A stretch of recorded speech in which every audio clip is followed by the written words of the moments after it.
Kalau gagal paham, gagal menyikapi. Di antara bentuk gagal pahamnya kemarin dikira gerakan 212 atau 411 sebelumnya dianggap gerakan politik. Dia datengin Prabowo. Ini gagal paham. Andai ini benar, tidak ada sehelai benang pun hubungan kita dengan Prabowo dalam gerakan ini. Tidak. Tapi lalu apa yang ada di sini? Yang sedang bergerak ini adalah kekuatan energi Al-Maidah 51, baru satu ayat.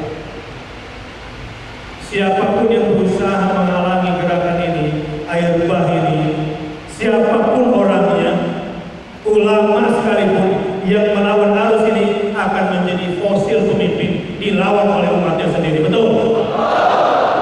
Ada nggak yang mengatakan sholat Jumat tidak sah?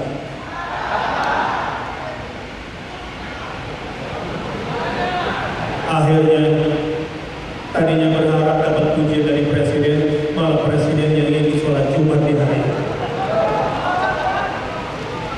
Padahal waktu kita datangin, kita ditinggalin. Giliran kita nggak ajak malah.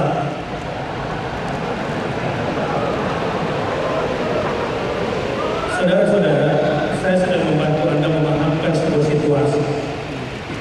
Ini bukan masalah politik.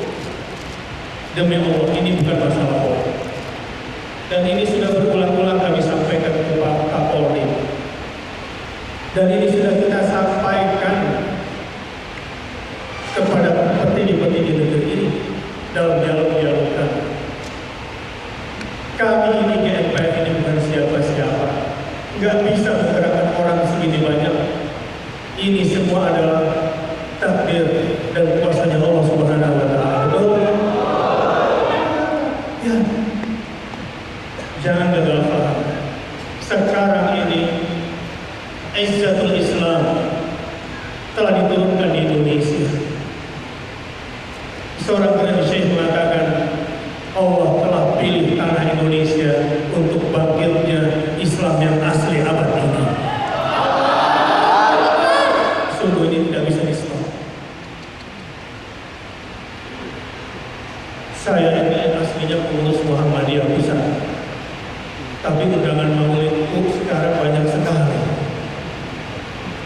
Jadi saya sekarang sudah bisa cair dan bisa masuk. Habib Rizik sama Kiai Sobri ini basisnya para habaib, tapi undangan ke Muhammadiyah, ke Persis. Tiba-tiba kita dipersaudarakan oleh Allah Subhanahu wa Ta'ala atas persaudaraan Islam. Kita sudah lupa pada panji-panji selain Islam, dan panji kita yang paling tinggi, yang paling agung adalah Al-Islam. Ya. Ini Izzah Islam yang sekarang sudah berubah menjadi sebuah kekuatan. Saya jelaskan sedikit ceritanya supaya paham. Kenapa kekuatan ini lahir? Ya, karena di dalam Al-Maidah 50 dijelaskan afahukmal jahiliyah yabghun. Ada yang ingin menegakkan hukum jahiliyah di Indonesia ini. Ada yang ingin komuniskan Indonesia. Setelah berhasil liberalkan Indonesia, setelah sebelumnya berhasil mensekuliahkan Indonesia. Lihat, selama ini orang Islam seperti orang bodoh melihat topi sinterklas, topi-topi santa, bando-bando santa di atas jilbab-jilbab perempuan. Betul? Tapi hari ini apakah kalian masih rela? Ini akan ada sweeping di mana-mana. Lakum dinukum. Energi ini dari mana datangnya? Ini bukan persoalan politik, jangan gagal paham. SBY yang dituduh membiayai kami, andai ini menang, tak ada sedikit pun uang kami hubungannya dengan SBY. Tidak ada sama sekali. Tidak ada. Dan uang yang kami gunakan untuk menggerakkan Indonesia kemarin sampai jutaan manusia tidak sampai 1 miliar. Dan masih ada sisanya kami berikan ke Aceh. Memang ini di luar logika politik. Para politisi, saya mau kasih tahu Anda, GNPF itu belum buka cabang, tapi nggak tahu berapa cabangnya di Makassar, di seluruh Indonesia. Andai ini mau jadi partai politik, sudah jadi itu barang, betul. Tapi kami bukan gerakan politik dan tidak akan jadi partai politik. Ini adalah gerakan keagamaan umat Islam yang sudah tidak bisa di-stop lagi. PPATK hendak digandeng oleh Bareskrim untuk mengecek keuangan kami. Dengan bangga, dengan senang hati kami persilakan periksa. Lalu uang kami datangi, minta di print, sudah 7.000 lembar di print, nggak selesai-selesai. Karena isinya 10.000, 20.000, 30.000, 50.000, 100.000. Besok-besok jangan segitu lagi ya. Akhirnya pihak bank bilang, ini Ustaz, soft copy-nya, ambil aja copy filenya, karena nggak sanggup print out. Saudara-saudara, angkanya memang cuma 3,1 miliar, tapi nggak sampai 1 miliar kita pakai. Goncang Indonesia. Karena beda kualitas uang kita. Andai kami mau nerima uang, andai kami mau terima sogokan, saudara-saudara, kita sudah dapat banyak, tapi bukan itu tujuan kita.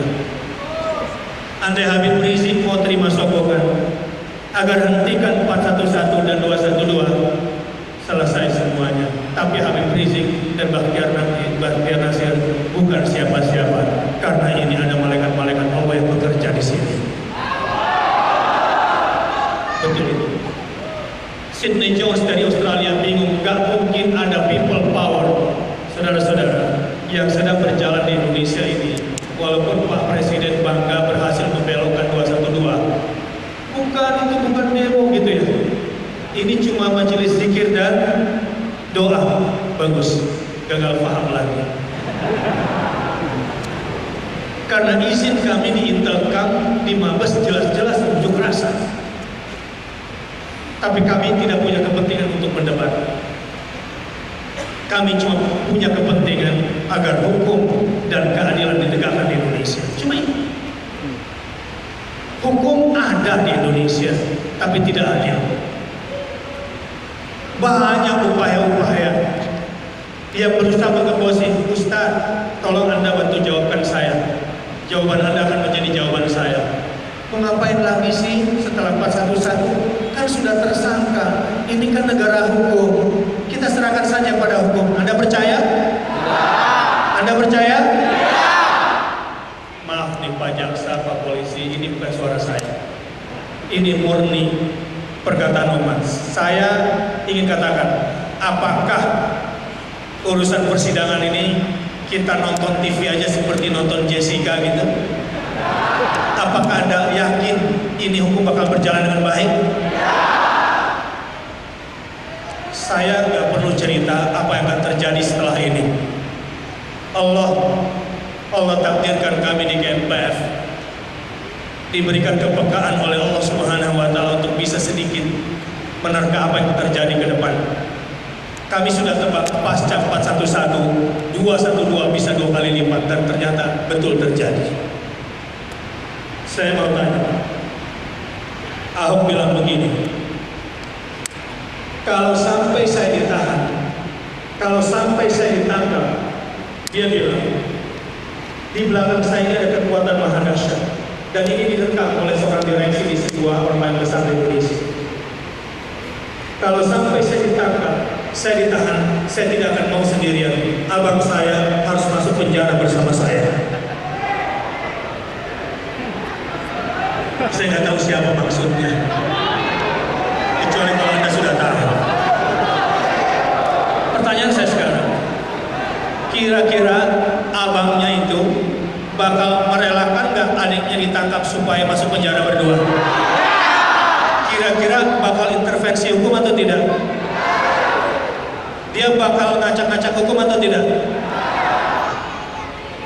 Yang kedua, kalau sampai Ahok ditangkap dan bersalah dan sudah makan uang reklamasi, kira-kira proyek reklamasi bakal bermasalah nggak? Masalah. Bakal terseret nggak? Terseret nggak? Dan itu sudah terbukti satu kan? Dan Pulau G bermasalah kan?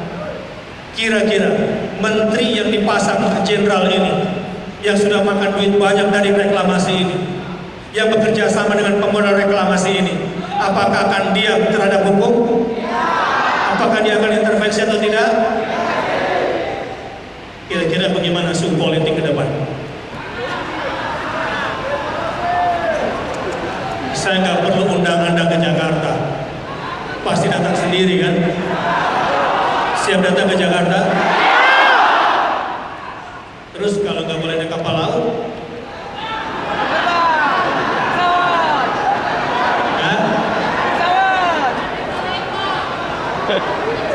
Kan di sini banyak Pak Sompo, kan banyak Pak Sompo di sini. Iya, siap para Pak Sompo kembali lagi menjadi Pak Sompo? Siap berlayar, nenek moyangku seorang pelaut. Siap, saudara-saudara. Kalau sampai proyek reklamasi yang memang haram ini tiba-tiba di stop, ini akan menjadi presiden buruk untuk proyek-proyek infrastruktur Cina yang sekarang memang sangat mengiming-imingi penguasa atau rezim sekarang. Kira-kira bisa lancar gak proyek itu nantinya? Nah, kira-kira apakah negara bakal diam, gak mengintervensi hukum? Anda yang menjawab. Tetapi, saudara-saudara, laula Surabaya, lakana Indonesia tahta Britania. Kalau nggak gara-gara satu orang di Surabaya, mungkin Indonesia sudah dibawa kendali nikah saat itu. Saudara-saudara, pasukan terkuat Perang Dunia Kedua adalah nikah di bawah kepemimpinan Inggris saat itu. Betul. Tapi ada orang dari Surabaya berkata, wahai Inggris,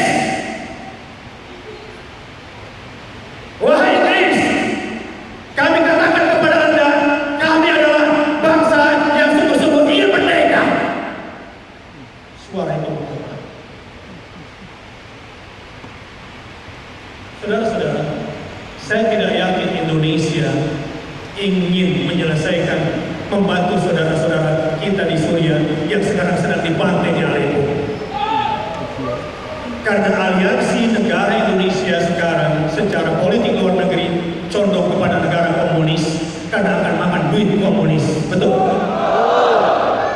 Indonesia lebih suka bergabung dengan China dan menerima investor dari Rusia dan dukungan Iran. Saya tidak yakin Indonesia akan membantu saudara-saudara kita yang 50.000 orang di sekitar tanah 8 hektar itu akan dibantu oleh Indonesia. Buktinya presiden sekarang datang enak-enak ke Iran, padahal Iran yang memperkosa perempuan-perempuan di Aleppo.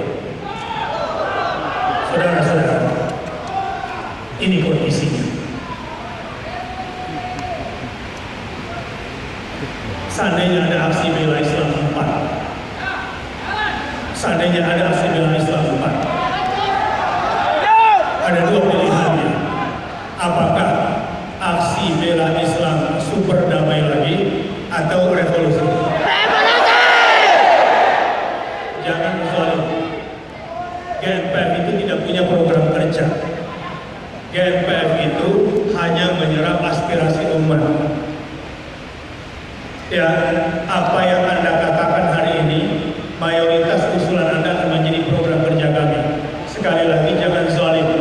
Ya, yang memilih seandainya hukum di Indonesia ini tidak berkeadilan dan hukum tidak memuaskan rasa keadilan umat Islam.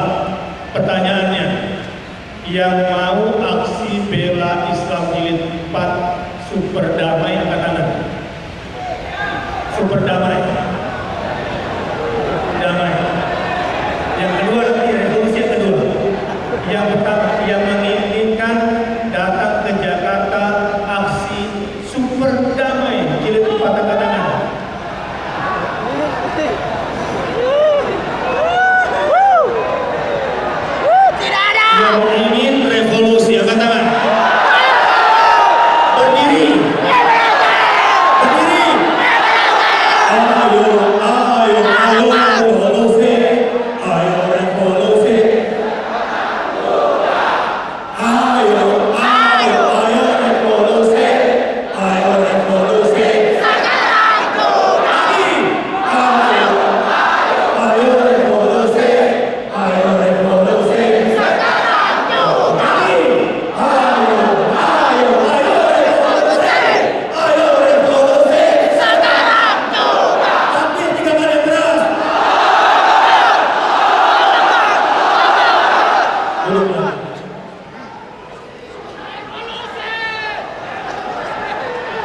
Tapi revolusi kita tahun 2016 ini nggak sama dengan 98. Ini mujahidin Makassar bertanya setelah 212 kemudian pulang, Ustaz, sudah begini Ustaz?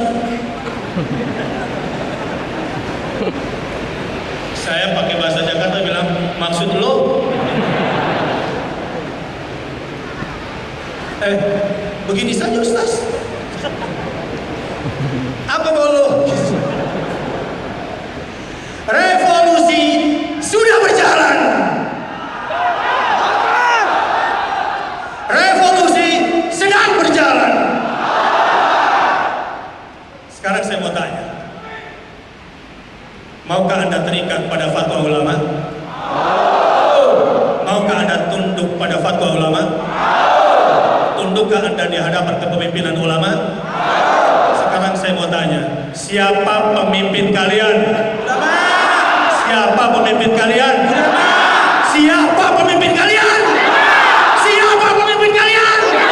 Siapa yang kalian dengar? Siapa yang kalian taati? Siapa yang kalian hormati? Takbir. Struktur sosial Islam itu terdiri dari triangle, segitiga. Islam akan bangkit di Indonesia dan akan menjadi mercusuar sekaligus pusat kekuatan Islam dunia di Indonesia kalau umat Islam menegakkan segitiganya. Satu, umat Islam sudah harus mengikatkan diri pada fatwa ulama. Siap? Karena umat Islam awam ini gak mungkin langsung kembali ke Quran, tidak paham. Ya, gak bisa langsung kembali ke hadis. Hukum Islam itu setelah Quran dan hadis ada yang namanya ijma, qiyas, ijtihad, apalagi istihsan, masalih mursalah, saddu dzara'i. Mulai dari ijma ke bawah itu kerjaannya ulama. Kalau umat tidak berpegang kepada ulama, kacau umat ini. Ya, menjadi sekuler, menjadi liberal, menjadi sesat semuanya. Siap berpegang pada fatwa ulama? Yang kedua, umat ini akan tegak dan akan kuat kalau tunduk pada kekuatan ulama. Siap? Al-ulama warasatul anbiya. Para ulama itu adalah penerus risalah para nabi dan rasul. Sepakat? Kalau kalian berdiri di belakang para ulama, insya Allah memang para ulama itu manusia biasa. Tapi kalau Allah sudah berkehendak dan Anda yang menghendaki kebenaran, maka Allah akan luruskan jalan yang para ulama. Dan yang ketiga, umat ini akan tegak di Indonesia sistem sosialnya kalau dia memuliakan lembaga-lembaga keilmuan dan lembaga-lembaga keulamaan. Ada yang mau membubarkan Majelis Ulama Indonesia, Anda setuju? Iya. Ada yang mau mencerca ormas-ormas Islam, Anda setuju? Ya. Berani melawan? Saudara-saudara, Allah sudah turunkan izzahnya kepada umat Islam di Indonesia dengan dua hal. Satu, umat Islam hari ini sudah berani tegas menolak pemimpin kafir. Allahu Akbar. Wallahi ini izzah. Ini lebih mahal ketimbang Allah kirimkan senjata-senjata. Andai Allah takdirkan kita umat Islam disuruh pegang AK-47 semua, akan saling tembak satu sama lain. Tapi sekarang Allah sudah turunkan izzahnya. Anda tahu, handphone Anda itu, ya, tab Anda itu, iPad Anda itu, ini sekarang ini lebih daripada AK-47. Tapi karena belum tahu bagaimana penggunaannya, jadi broadcastnya sering ngaco-ngaco semua. Yang broadcast yang merugikan Islam pun disebar. Ini sama saja dengan tembak satu saudara masing-masing. Tapi alhamdulillah sekarang umat Islam sudah punya panglima cybernya, sehingga kekuatan cyber apapun yang ada di Indonesia ini lewat dan dilibas oleh umat Islam. Takbir! Takbir! Anda tahu, karena Allah sudah turunkan izzahnya kepada umat Islam dan umat Islam sudah punya keyakinan walillahil Walillahil izzatu walirasulihi walil mu'minin walakinnal munafiqina la ya'lamun. Ini yang sedang turun di Indonesia dan sedang turun di Makassar. Qul alhamdulillah. Katakan alhamdulillah. Alhamdulillahirabbil alamin. Alhamdulillahirabbil alamin. Dan kekuatan umat Islam sudah diturunkan di Indonesia sekarang.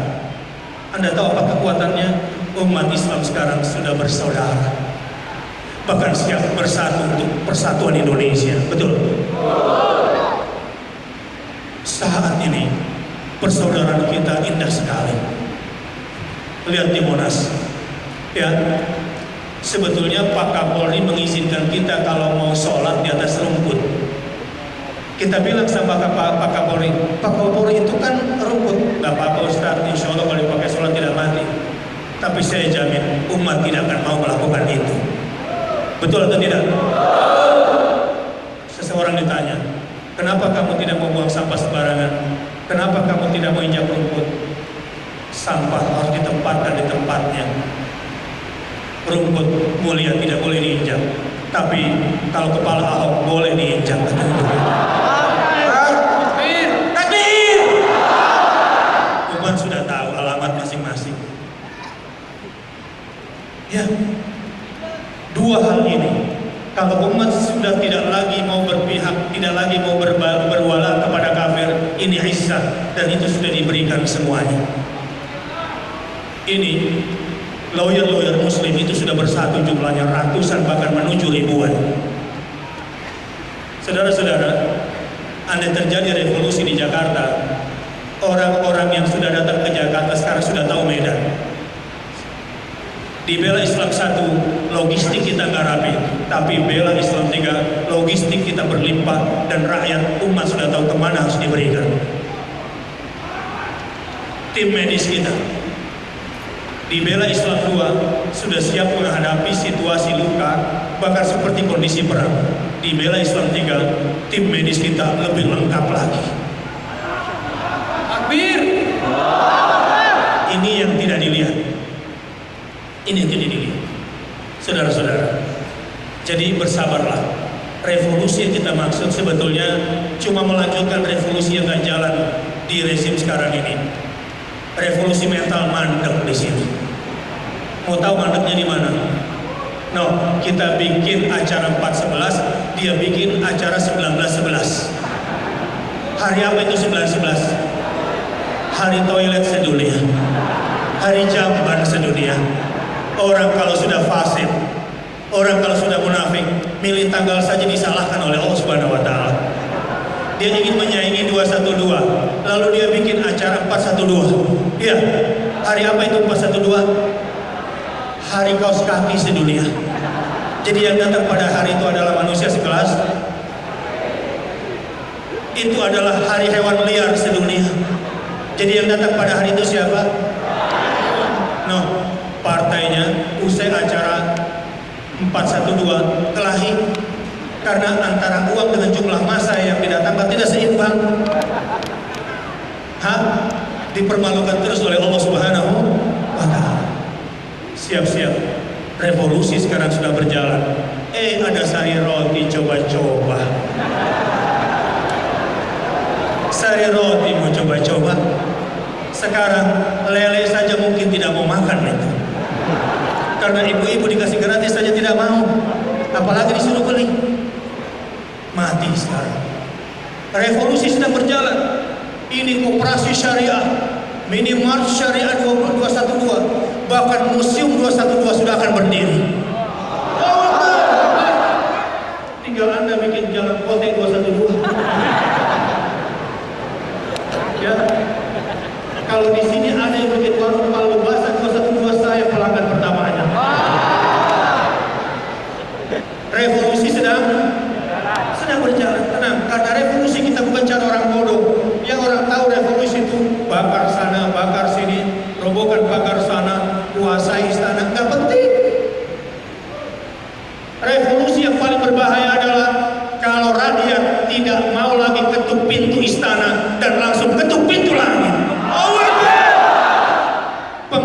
Penguasa paling hina adalah kalau rakyat sudah tidak mau lagi temui penguasanya. Penguasa paling hina adalah kalau penguasa tidak mau lagi ketuk pintu rumah penguasanya. Penguasa yang paling hina adalah kalau rakyat tidak lagi mau curhat pada penguasanya. Dan rakyat berbahaya kalau berkata begini, Qulillahumma malikal mulk tu'til mulka man tasha wa tanzi'ul mulka mimman tasha wa tu'izzu man tasha wa tudhillu man tasha biyadikal khair innaka ala kulli syai'in qadir. Bahaya kalau ayat itu yang sudah diangkat oleh umat ini revolusi yang sesungguhnya. Wahai Tuhan yang maha menguasai semua penguasa berikut semua yang mereka kuasai. Wahai Tuhan maha raja semua raja berikut semua kerajaannya. Kau berikan kekuasaan kepada siapa yang kau kehendaki, dan kau cabut paksa kekuasaan dari siapa yang kau kehendaki. Kami hanya menuntut keadilan, tidak penting menjatuhkan atau tidak menjatuhkan presiden, karena dibiarin pun kalau keadilan tidak tegak maka akan jatuh sendiri. Ini ada air bah yang tidak bisa dibendung. Mohon maaf, ketika mulai dari Kapolri sampai Kapolda sampai kepada Kapolsek menekan agar tidak boleh berangkat. Mulai dari Panglima TNI di bawah kendali Menko Polhukam sampai ke Kapolsek melarang orang untuk berangkat, sampai ketika bus-bus dilarang disewakan. Saya bagi tugas Habib Rizik Jawa Barat, tugas saya Jawa Tengah dan Jawa Timur. Tugas saya Indonesia Timur, Habib Rizik Indonesia Tengah. Kita berdua membagi tugas. Kurang modal memang, tapi kita punya malaikat-malaikat Allah Subhanahu wa taala untuk goncang Indonesia. Saya tanya kepada orang Solo. Kalau kalian tidak bisa berangkat ke Jakarta karena tidak boleh sewa bus, apa yang akan kalian lakukan? Naik motor. Lalu saya datang ke Surabaya. Kalau DP mobil kalian dikembalikan untuk sewa datang ke Jakarta, apa yang kalian lakukan? Tak bakar semua busnya. Madura dilawan. Dia bilang, tak bakar semua bus kami. Suramadu sampai kami tentukan, jangan, gak ada urusan sama Suramadu. Itu Madura dilawan. Ketika dari Sumatera Barat dihalang-halangi di Lampung, kita cuma bilang, jangan mundur, malu sama Ciamis. Orang Ciamis jalan kaki. Kami melihat energi Tanah Pasundan ketika energi Siliwangi di masa komunisme, mereka jalan kaki dari Surabaya sampai Bandung. Sekarang dilanjutkan dari Ciamis sampai Jakarta. Ini apa namanya? Inilah energi ilahiyah. Ini disebut tadbirun robbaniyun, tansikun ilahiyun. Terakhir,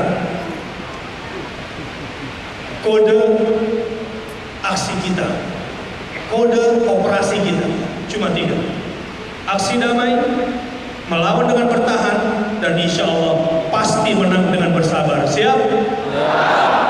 Ada orang Makassar punya lempar-lempar batu, bakar-bakar ban, roboh-robohkan pagar. Bukan itu musuh kita. Apakah polisi musuh kita?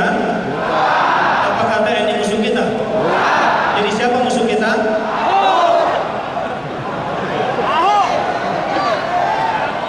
Dengarkan kata saya. Wahai saudaraku dari kalangan Hindu, kalian bukan musuh saya.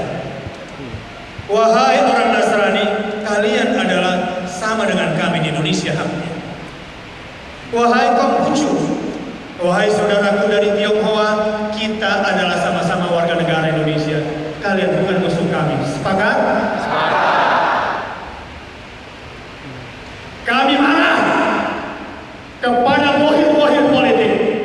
Kami marah kepada pemodal-pemodal yang telah pecah belah persatuan kita, yang telah luluh lantakkan keberagaman agama kita. Dia musuh kita. Saudara-saudara, kalau Bung Tomo kenapa berani melawan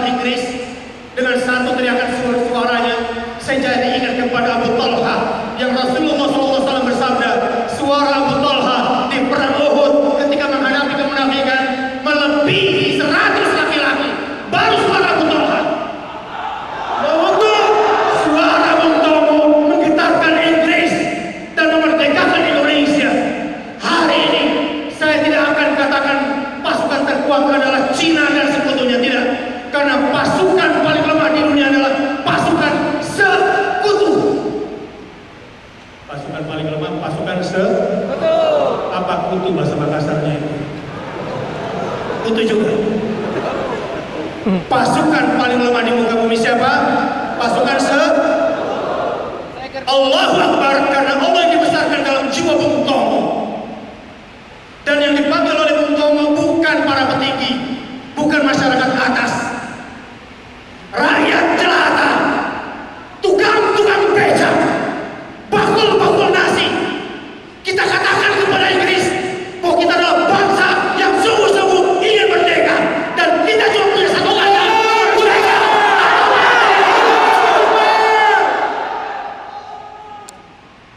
Yang diajak adalah rakyat jelata dan Indonesia merdeka.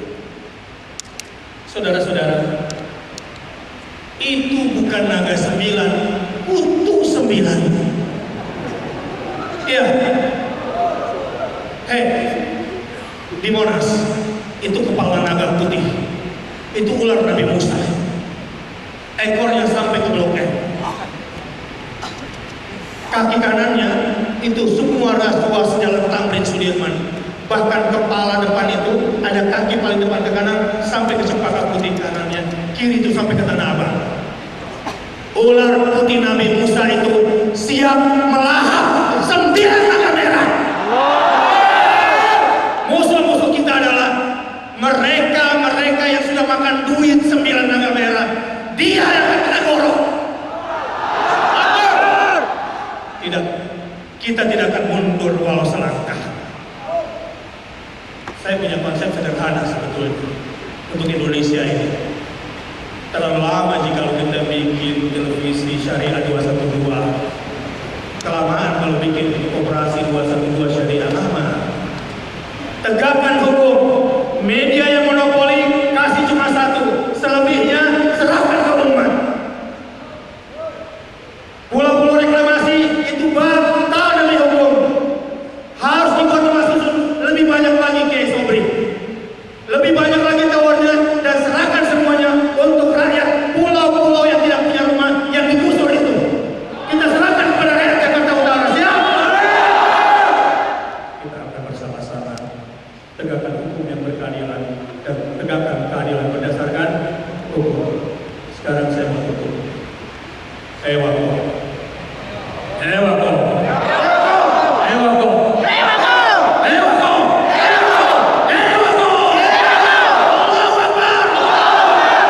Berani menghadapi naga 9?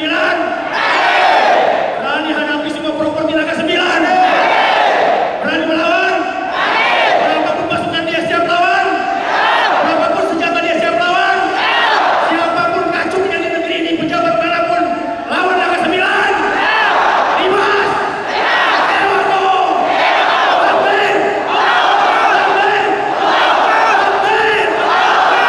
Insya Allah kekuatan Islam sudah bangkit untuk dunia dan Indonesia. Dan insya